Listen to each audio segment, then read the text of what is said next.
It is one of the most famous images in popular science, a swollen, dying sun expanding across the solar system and engulfing our planet. This apocalyptic event is often cited as the ultimate expiration date for life on Earth, set to occur roughly 5 billion years from now. However, that 5 billion-year figure only tracks the lifespan of the Sun as a star. It does not track the lifespan of the Earth as a habitable planet. If we wait for the Sun to become a red giant to destroy the biosphere, we are about 4 billion years too late. When we map out the total window of time that Earth can actually support life, we find ourselves in the final chapters. By most models, our planet's habitable lifespan is about 85% complete. Complex life has only existed for roughly 600 million years, a massive investment of time leaving a surprisingly narrow window remaining.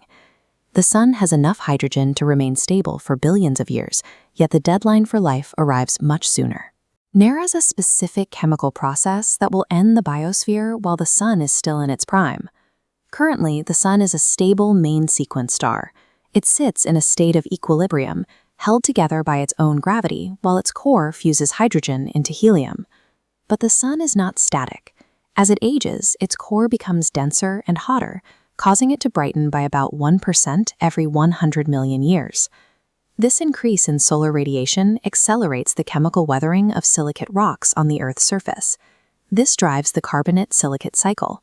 Rising temperatures speed up weathering, drawing carbon dioxide out of the atmosphere and locking it underground. Eventually, this removes too much carbon. In 500 million years, atmospheric CO2 will drop below the level needed to sustain most plant life. Specifically, C3 photosynthesis, the method used by nearly all trees and food crops, becomes chemically impossible.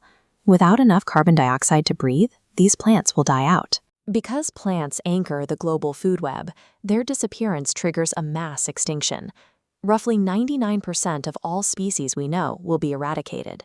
The threat to complex life is not a solar explosion, but a subtle change in atmospheric chemistry caused by a slightly brighter star. 1 billion years from now, the Sun will be roughly 10% brighter than it is today. At this level of radiation, Earth's surface temperatures will permanently exceed the boiling point of water. The oceans will evaporate entirely, leaving Earth as a parched, sterile rock. At this stage, the only surviving life will likely be subterranean extremophiles, organisms that exist deep within the crust, shielded from the surface heat. It is only at the 5 billion year mark that the Sun finally exhausts its core hydrogen fuel. Without hydrogen, the core contracts and heats up until it fuses helium. This new energy forces a massive expansion of the Sun's outer gas layers.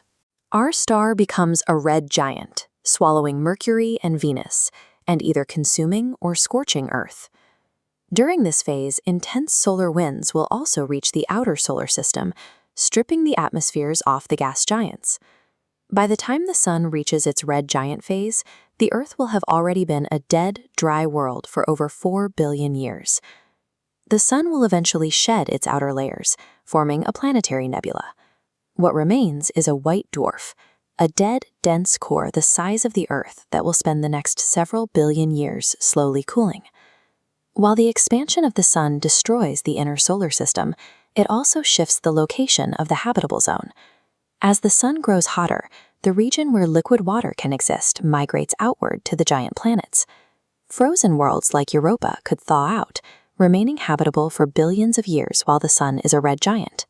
For life on Earth, the 600 million year deadline is significant, but for a technological civilization, it is an immense span of time. Humanity transitioned from the early Stone Age to the Space Age in just a few thousand years. 600 million years is long enough for a million such civilizations to rise and fall. This time frame allows for massive engineering projects, like deploying sunshades at Lagrange points to block solar radiation, or migrating to those newly thawed moons in the outer solar system. The death of the Sun is a predictable shift in cosmic real estate. It is a slow migration of the habitable zone that offers any advanced civilization millions of years to simply move house.